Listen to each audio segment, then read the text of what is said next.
অবশেষে ডক্টরের মুখ থেকে সব ঘটনা শুনে হুঁশ ফিরল সূর্যর।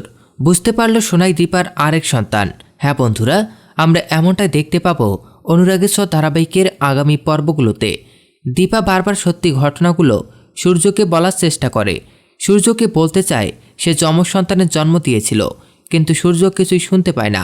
তবে সূর্য ব্যাকুল হয়ে ওঠে, বোঝার চেষ্টা করে দীপা তাকে ঠিক কী বলতে যাচ্ছিল। বারবার দীপার শুধু সোনার কথা মনে পড়ে। মনে মনে ভাবে সে, তবে কি সোনাই তার আরেক সন্তান? সেনগুপ্ত বাড়িতে পুজো দিতে ঢুকেই বুঝতে পারে দীপা সূর্যের সাথে মিশকার বিয়ে হয়নি। সোনাকে কোনো একদিন লাবণ্য সেনগুপ্ত এ বাড়িতে নিয়ে এসেছিল, কিন্তু কে সোনা? সোনা আর রূপার জন্মদিন এক কেন ভাবতে থাকে। দীপা বুঝতে পারে এই সব প্রশ্নের উত্তর লাবণ্যর কাছে আছে। তবে লাবণ্য মুখ খোলে না, লুকিয়ে যায় লাবণ্য। কারণ লাবণ্য চায় দীপা আর সূর্য এক হয়ে যাক। লাবণ্য চায় এই দুই সন্তানকে ঘিরে সূর্য আর দীপা আবার নতুন করে জীবন শুরু করুক। তবে দীপার অভিমান হলেও দীপা হাল ছাড়ে না। সূর্যকে দীপা সব ঘটনা জানায়। সূর্যকে বলে সে যমজ সন্তানের জন্ম দিয়েছিল। একজন তো রূপা তার কাছে আছে, অপরজনকে সেটা জানে না দীপা। দীপা বলে, আমার বিশ্বাস আমার আরেক সন্তান সোনা, কারণ সোনাকে মা একদিন আপনার কোলে তুলে দিয়েছিল। সোনা আর রূপা দুজনের জন্মদিন এক। তবে সূর্য কোনো মতেই বিশ্বাস করতে চায় না দীপার কথা। সূর্যর একটাই কথা, সোনা শুধু তার সন্তান, আর দীপা তার থেকে সোনাকে ছিনিয়ে নিতে চাইছে।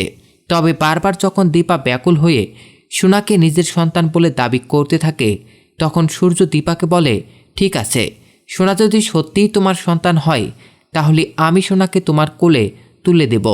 তার আগে সত্যিটা আমাকে জানতেই হবে। দীপা নিজের সন্তানকে কাছে পাওয়ার জন্য সূর্যকে বলে, আমি সব রকম পরীক্ষা দিতে প্রস্তুত। আমি প্রমাণ করে দেব সোনা আমার সন্তান। দীপার কথা মতো সূর্য দীপার সাথে ডক্টরের কাছে যায়। সেই ডক্টর যে কিনা দীপার ডেলিভারি করিয়েছিল। ডক্টর দীপাকে দেখে অবাক হয়ে যায়। দীপার কাছে জানতে চায় তার হারিয়ে যাওয়া সন্তানকে সে খুঁজে পেয়েছে কিনা। সূর্যকে দেখে ডক্টর বুঝতে পারে দীপা এবং সূর্যের সন্তানদের যোগসূত্র রয়েছে। দীপার স্বামী বলে নিজেকে পরিচয় না দিলেও সূর্য ব্যাকুল হয়ে ডক্টরের কাছে সব ঘটনা জানতে চায়। ডক্টর সূর্যকে জানায় সেদিন দীপা যমজ সন্তানের জন্ম দিয়েছিল, তার দুটো মেয়ে হয়েছিল। আপনার মা সেখানে ছিলেন, দীপার খুব টেক কেয়ার করেছিল। দীপার দুটো ফুটফুটে মেয়ে হয়েছিল। দীপার যমজ সন্তানের মধ্যে একজন একেবারে দীপার মতো দেখতে হয়েছিল। শুনে চমকে যায় সূর্য।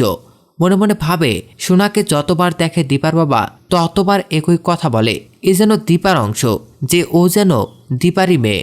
তাহলে ডক্টর যা বলছে তাই সত্যি? সোনা দীপার সন্তান? মা তো সবটাই জানে, আর তার জন্য মা ওর সন্তানকে আমার কোলে তুলে দিয়েছিল।